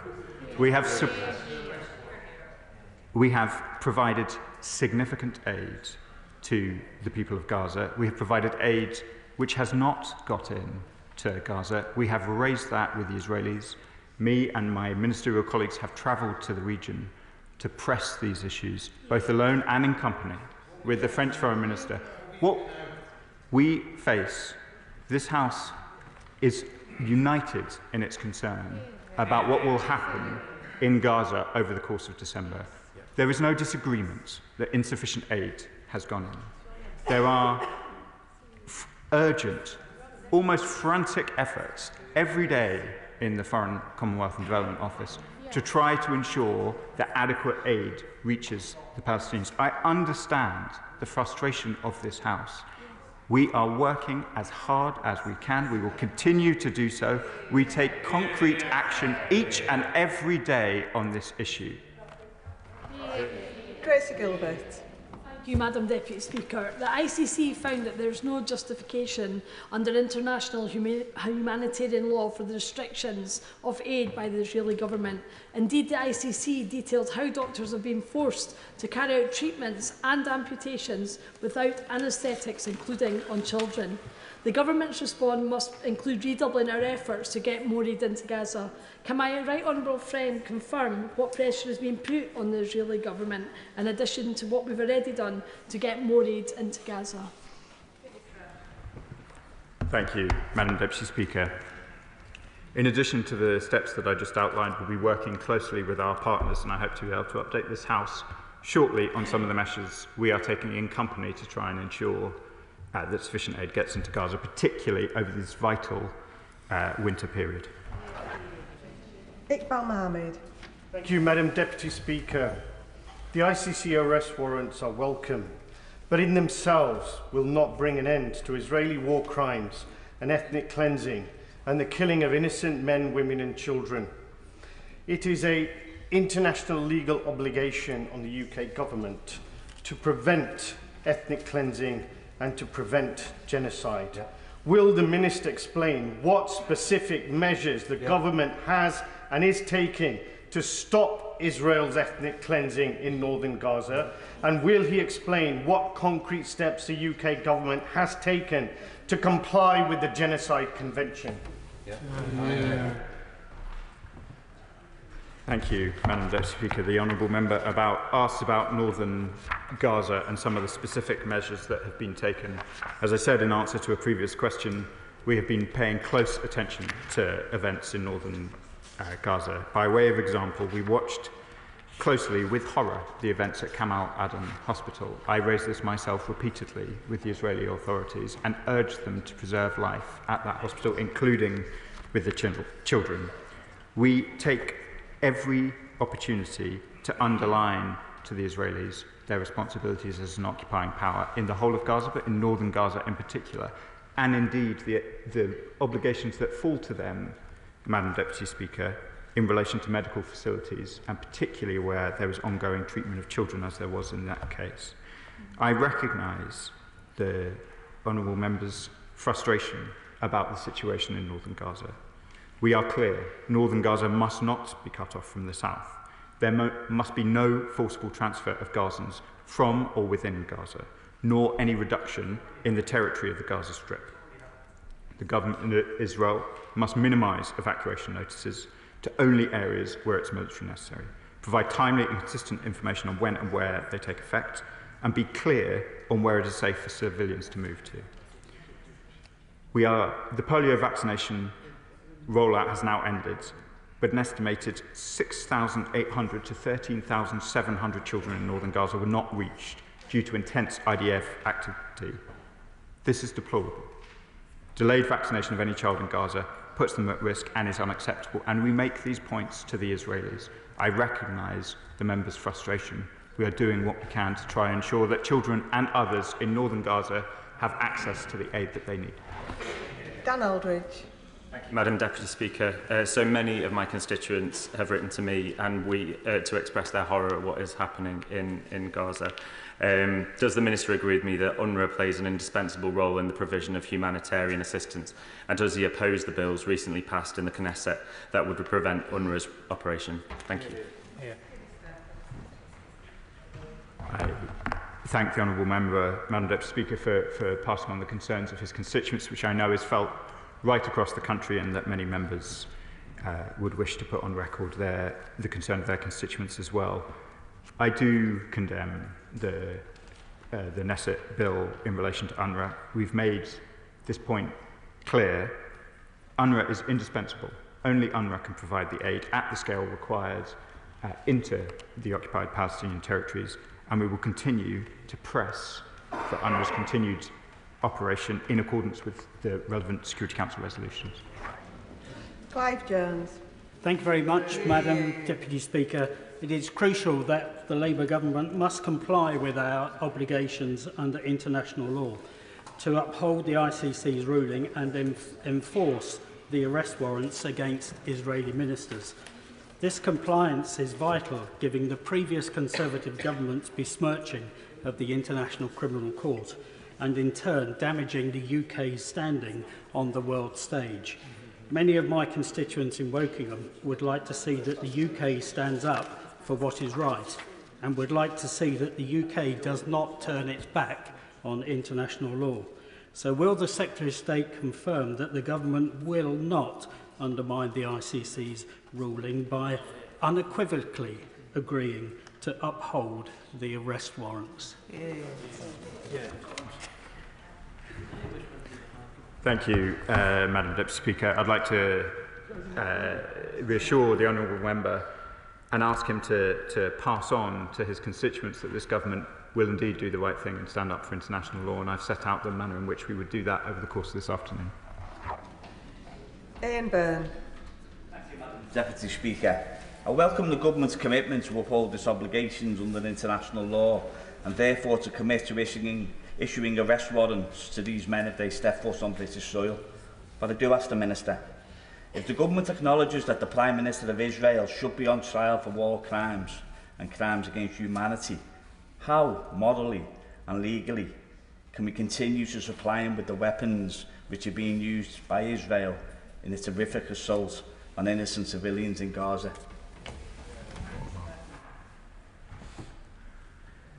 Madam Deputy Speaker, I've outlined our position both in relation to our international and domestic obligations to the ICC, and I've outlined the position on arms sales. I can reassure my honourable friends that we consider the findings of the ICC in the ongoing review process in relation to arms sales.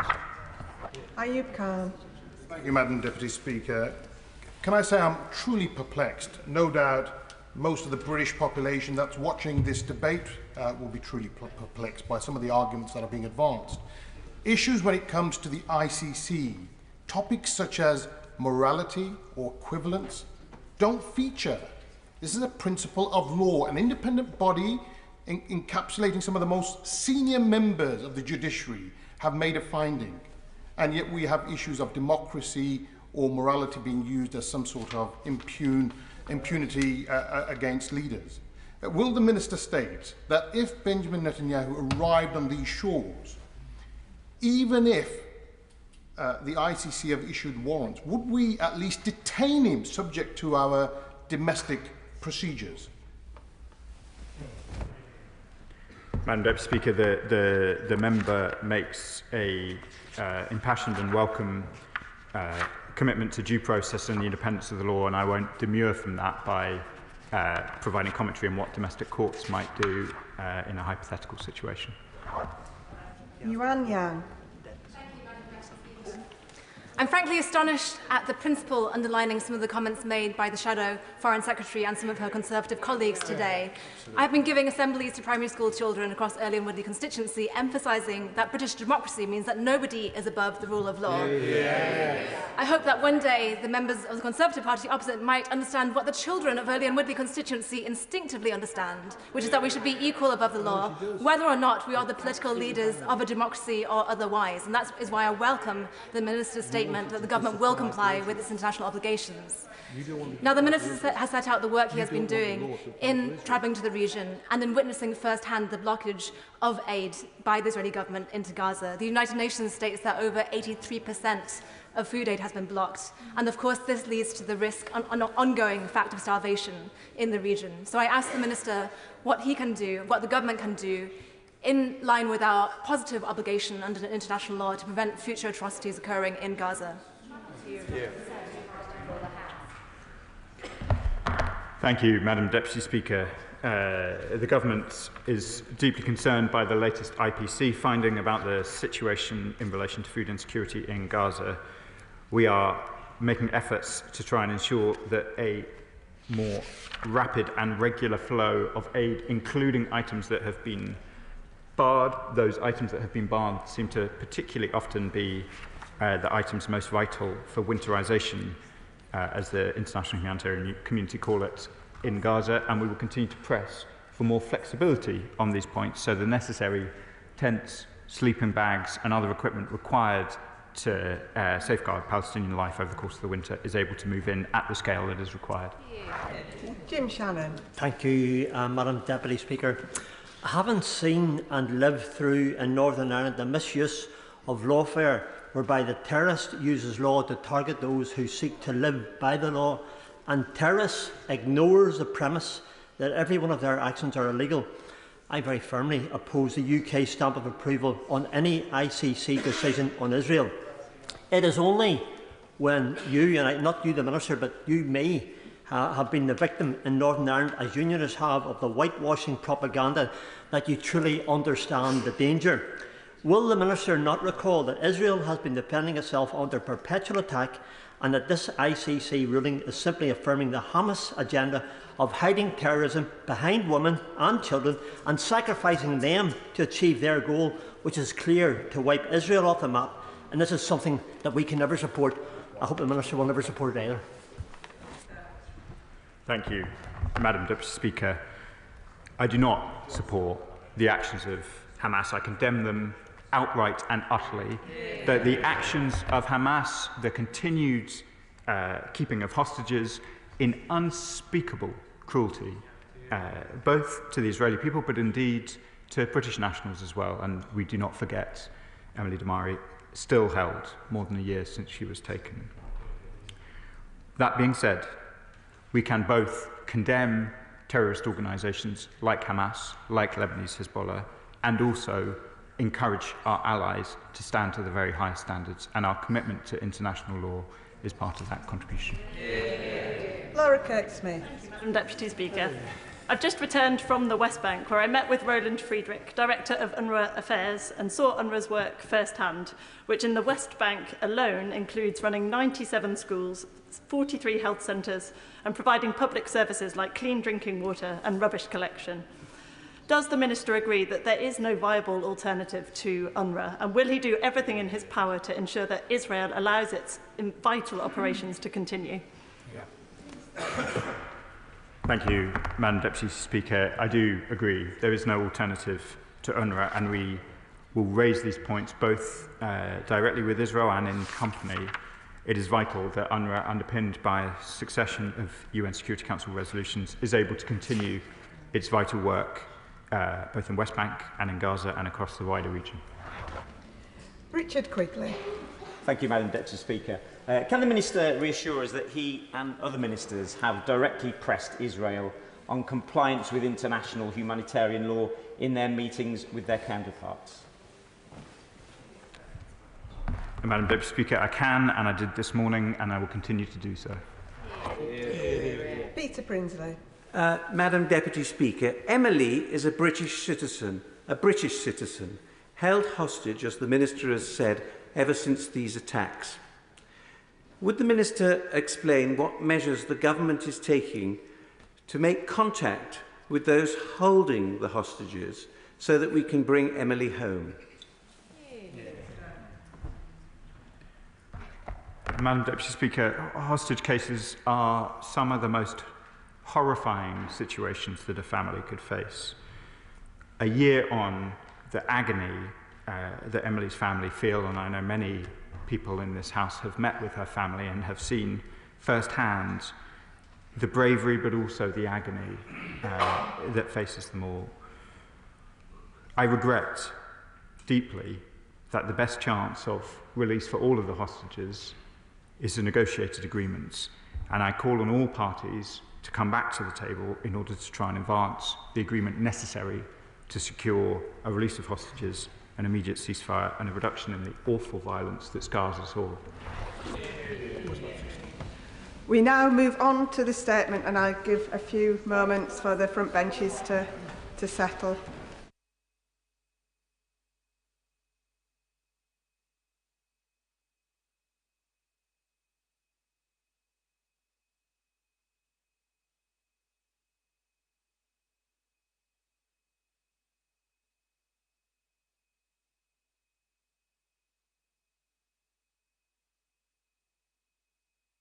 Secretary of State Steve Reid. Thank you. With permission, Madam Deputy Speaker, I would like to update the House on Storm Bert. The storm brought heavy rain, high winds and snow across the UK over the weekend. The Flooding Minister and I are receiving regular updates on the flooding in England. Our thoughts and our sympathies are with all those who have been affected.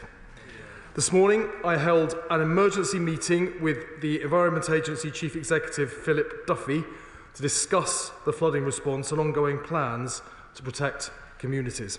I was briefed on the latest situation, the 24/7 response being led by the Environment Agency and the emergency services, and the actions being taken to further protect communities in the coming days, with river levels expected to rise further in some places.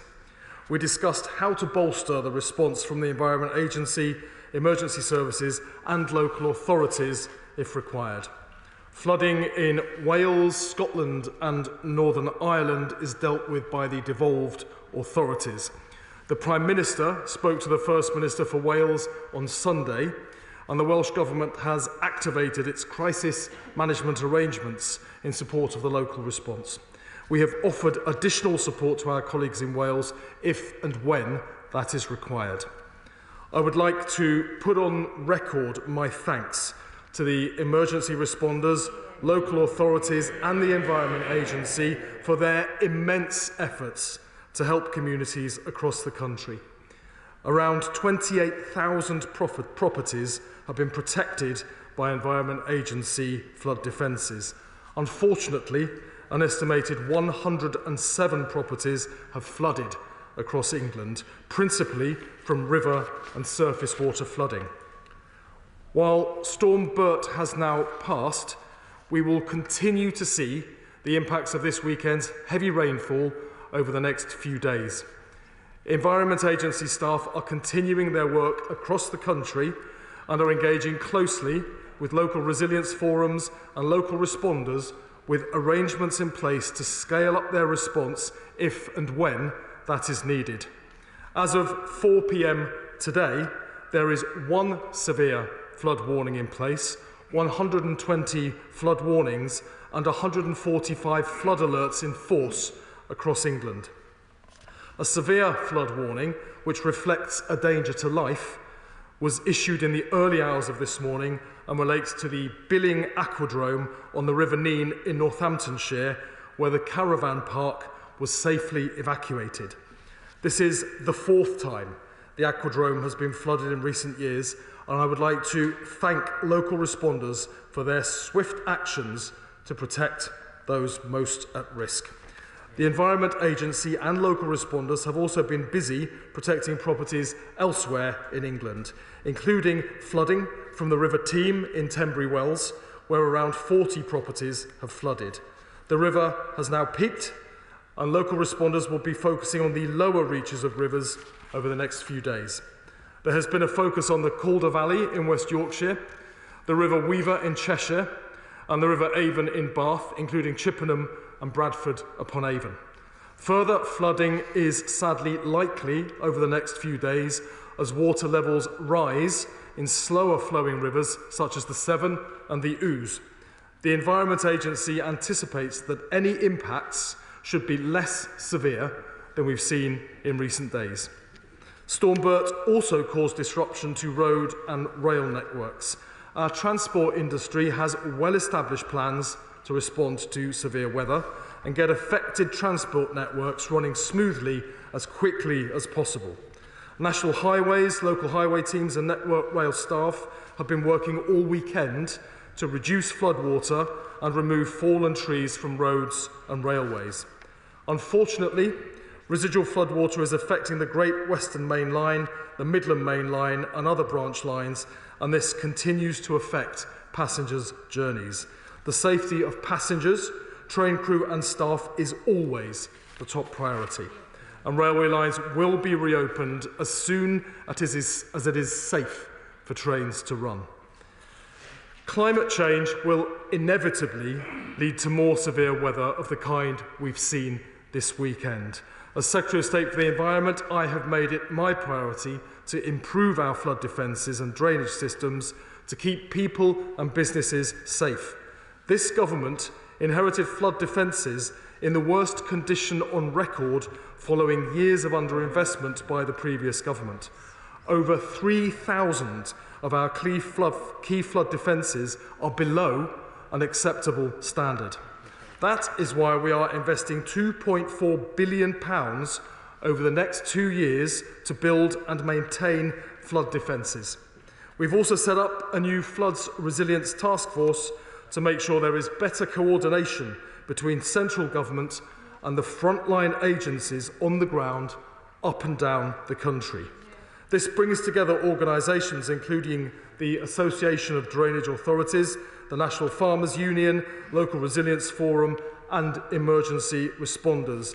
It is key to strengthening resilience in the face of floods, and it met for the first time in September to prepare for the autumn and for the winter. We've provided £60 million in the recent budget to help farmers affected by the unprecedented flooding earlier this year, and I'm pleased to tell the House that the bulk of these payments are already in farmers' bank accounts. We have confirmed an additional £50 million will be distributed to internal drainage boards to manage water levels to protect agriculture and the environment, and we will launch a consultation in the new year which will include a review of the existing flood funding formula to ensure challenges facing businesses and rural and coastal communities are taken into account when delivering flood protection. We aim to bring in that new approach from April 2026. I'd like to repeat, Madam Deputy Speaker, my thanks to the emergency services, local authorities and the Environment Agency for their work to keep communities safe during Storm Bert. I will continue to receive updates from the Environment Agency and their teams on the ground, and I will continue to ensure that members across the House are contacted when flooding affects their constituency. I call Shadow Minister Victoria Atkins. Thank you, Madam Deputy Speaker, and I'd like to thank the Secretary of State for advance sight of his statement. Storm Bert has and continues to have terrible impacts across the United Kingdom. Our thoughts are with the loved ones of those who have lost their lives in recent days, as well as the people whose homes and businesses have been devastated, and all of the communities affected by flooding and this weather. I understand the distress, the anger, and frankly the exhaustion that many will be feeling today as they contemplate the process of rebuilding their homes, businesses, and communities, as my own constituency suffered terrible damage a year ago with Storm Bert. Residents need practical support quickly, and they also need some reassurance for the future. I'd like to thank the emergency services, the local authorities and the Environment Agency in their efforts to help people quickly and often in dangerous circumstances. But I would also like to thank the members of the public who have stepped in to help their neighbours and local communities in countless ways. They are the rays of kindness in what has been a dark weekend for many communities. Now, the government needs to focus on how help will be given to those who have been driven out of their homes, including the provision of decent temporary accommodation, the repair and reopening of schools, as well as the process for speeding up insurance claims so that residents can return home as quickly as possible, knowing, as we do sadly from previous storms, how important members across this House will be in helping their constituents. Will the Secretary of State commit to ensuring that his department sends a daily operational update to members across the House so that members may help their constituents assiduously? Last week, his department will have received data from the Met Office about the severity of this storm and its likely impacts. So that we can understand the urgency that the Secretary of State gave to these warnings, could he tell us, please, the discussions that he had with the Environment Agency and the Met Office before the storm hit and when, and what actions were implemented as a result of any such meetings? He has mentioned his government's flood resilience task force that was set up to improve flood preparedness. It has met once since July, and its next meeting is next year. He has just said that its duty is to prepare for the autumn and winter. Can he list precisely what the preparations are arising out of that meeting and the practical impacts on communities up and down the country? Now, regrettably, with the threat of flooding still present, and indeed, as I rose to my feet, one severe flood warning was still in place and 120 flood warnings as well, the Secretary of State descended into playing politics. And so to correct him, I will just set out these facts, and there's a question for him to answer at the end of it. The last Conservative government committed a record £5.2 billion from 2021 until 2027 to provide significantly improved flooding defences across the country. This is critical and long-standing infrastructure work. Will he confirm that the £2.4 billion he has referenced is part of that £5.2 billion or in addition to it? The Conservatives ring-fenced £100 million to help those communities threatened repeatedly by flooding, called the Frequently Flooded Allowance. Will the government confirm the continuance of this fund and its ring-fencing? When is the next assessment for this scheme? And can communities flooded through Storm Bert be included? We also set up the Natural Flood Management Fund to complement traditional bricks and mortar defences. Can the Secretary of State confirm that this will be continued? And I note that the Secretary of State has mentioned funding independent drainage boards to the tune of £50 million. Can he confirm that this funding has been cut from the £75 million promised by the Conservatives, and why? And whilst I welcome the increase of £10 million at budget for the Farming Recovery Fund that was announced by the Conservative government to support farmers for last year's wet weather, can he confirm that he will announce new money to support farmers for this winter's bad weather? And can he give comfort to the farmers watching that the Treasury will include adverse weather conditions and flooding as mitigations for their much criticised family farm tax?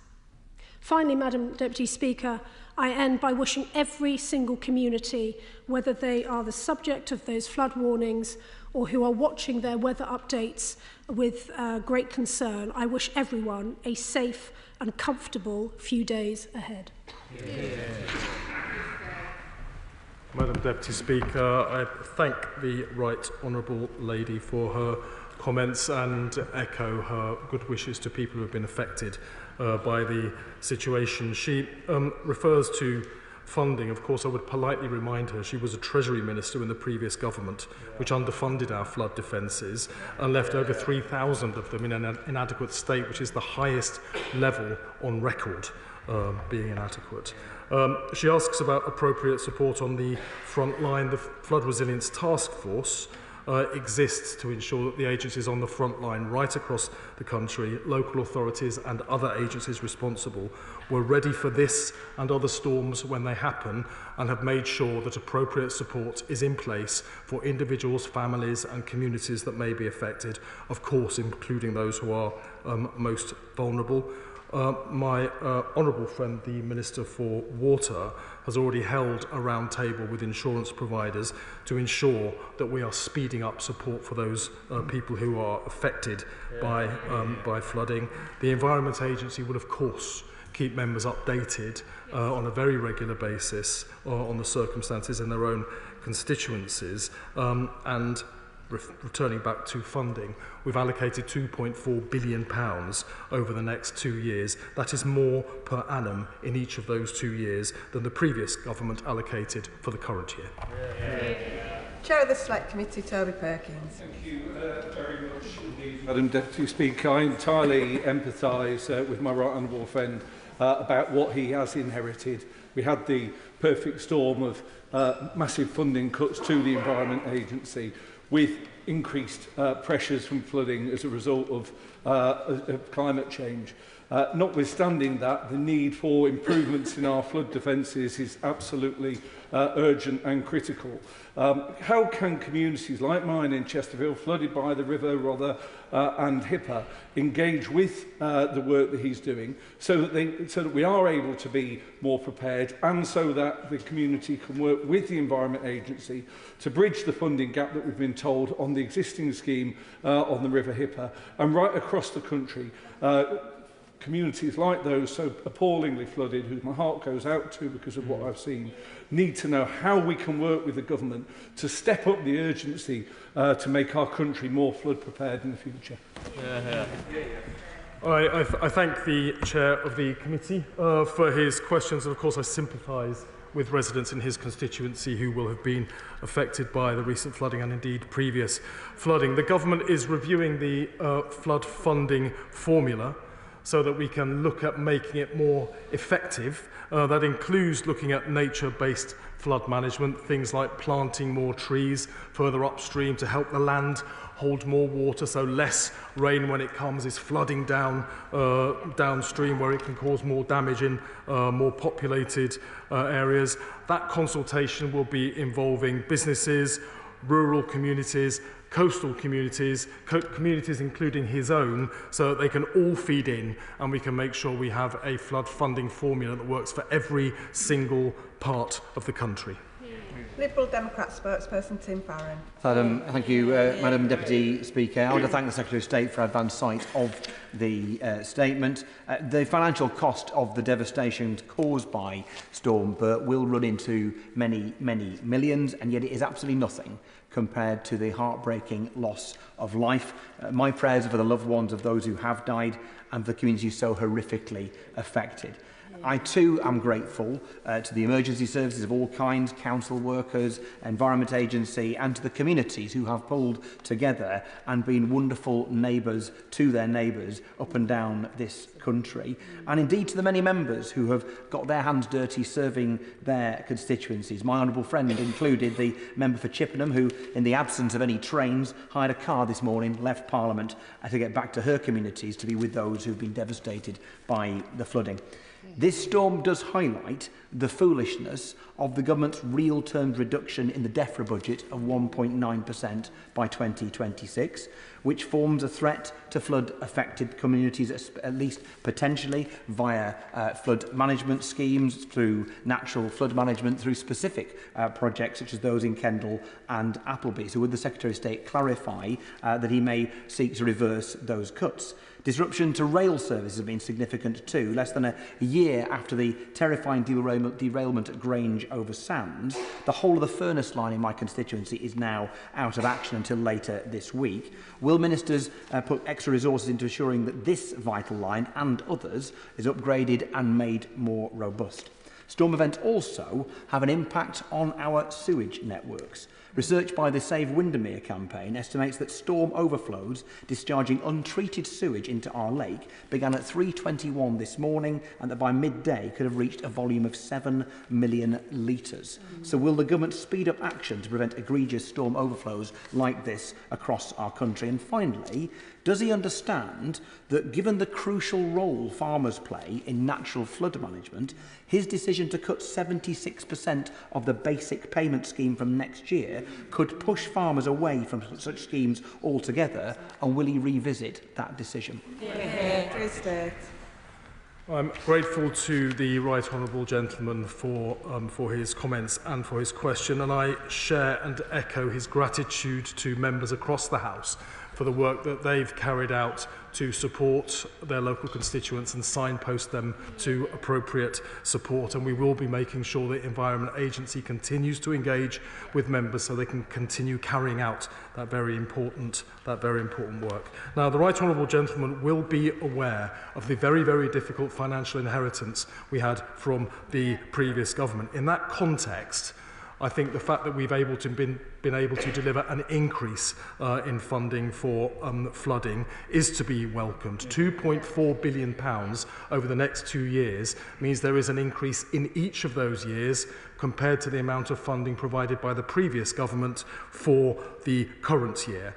He mentions as well storm overflows. Of course, it's extremely distressing to see when we have these more severe episodes of rain that more storm overflows will be discharging sewage into rivers, lakes and seas. Of course, Sir John Cunliffe is leading a wider review into the failures of governance and regulation that have led to this situation happening, and I'm sure he and his party members will be engaging with that. But in addition, we are requiring every single outflow to be monitored so we know what is going out into our rivers and can take appropriate action, including the strengthened powers provided by the Water Special Measures Bill going through the House right now.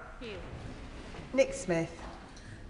Thank you, Madam Deputy Speaker. Storm Bert has been devastating for my constituents.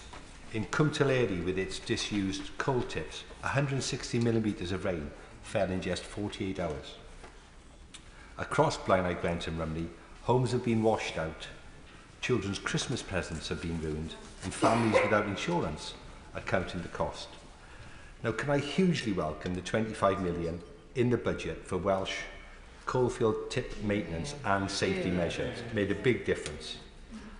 Given, though, the extraordinary weather we saw on the weekend, will the Secretary of State please look again to see if further support is available for coal tips in the future?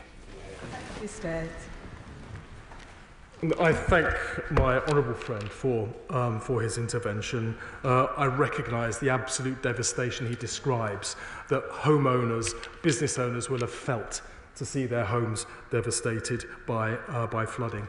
The Prime Minister contacted and spoke to the First Minister for Wales on Sunday, and he made available any support for the Welsh Government that they may need to deal with the situation.